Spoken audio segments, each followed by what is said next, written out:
It's 7 o'clock and welcome to the news.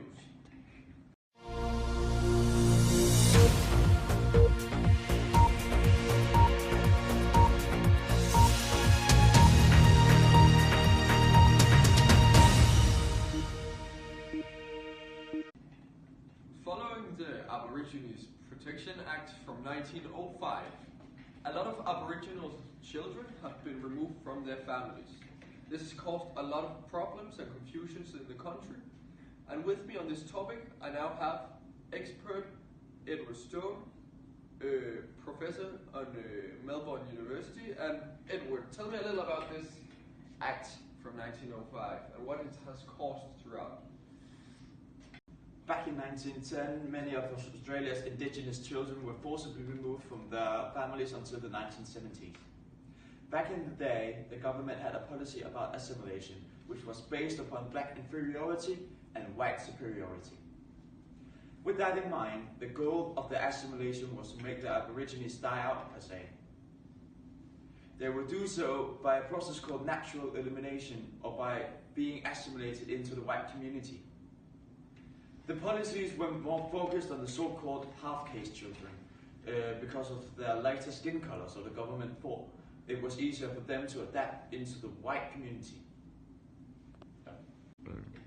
Well, Mr. Edward, how did the government assimilate those children back in the day? They used a teeth protector, which was meant to be some sort of guardian for the children, or the Aborigines just in general. But in the end, the protectors didn't care about the children. Take Chief Neville for an example, like we saw in the movie Rabbit Proof Fence. He believed he was doing them a favor by saying they have to be protected from themselves whether they like it or not. They cannot remain as they are, but Neville was clearly not thinking about their needs, just like the government. Thank you for the interview, Edward. And now over to the studio. A big topic has been whether the Australian government should apologise on their ancestors' behalf of their doing. With me in the studio today I have Deodat Lawson, who is professor at Sydney University, and Monaro Yandamara, who is spokesman for the Aboriginal Society. And Monaro, can you tell me a little about your story? What happened back in the day to you? What's your experience with the act? Hello, my name is Monaro Yandamara. I was born in 1919 in a town near Eagledon.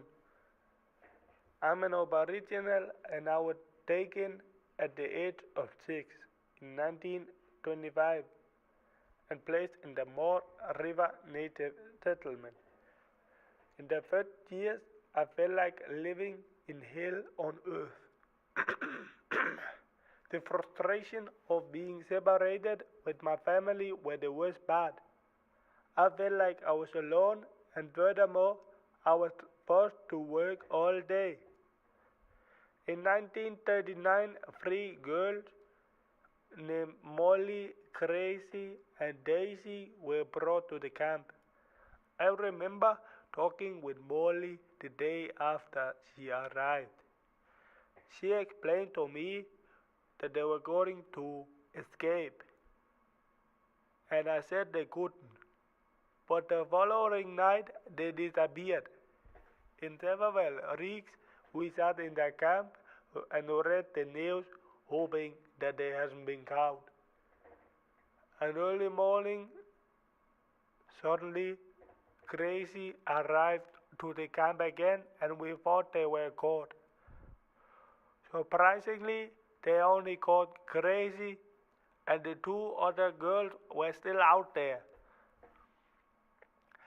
After 3 weeks more, the girl hasn't been caught, and we hope that they will return to the home city.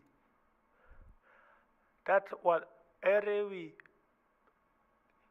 one from the Moore River Native Settlement wants. We wanted to go home to our family.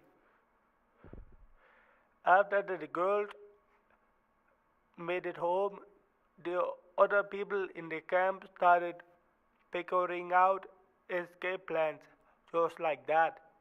We all wanted to go home because this place was the worst place on earth. We had no family, we had no friends, we had no rights, and we had to work all day like slaves. Yes, Molly, Daisy and Gracie became kind of famous in Australia from escaping from the camp. You, Monaro, believe that the government should apologize on behalf of their ancestors. Tell me a little, why is that so? Yes, I believe that the government should apologize to us for their behavings. I believe that they should apologize because they took away me from my family, and just like me, they took away many kids from their family and their culture.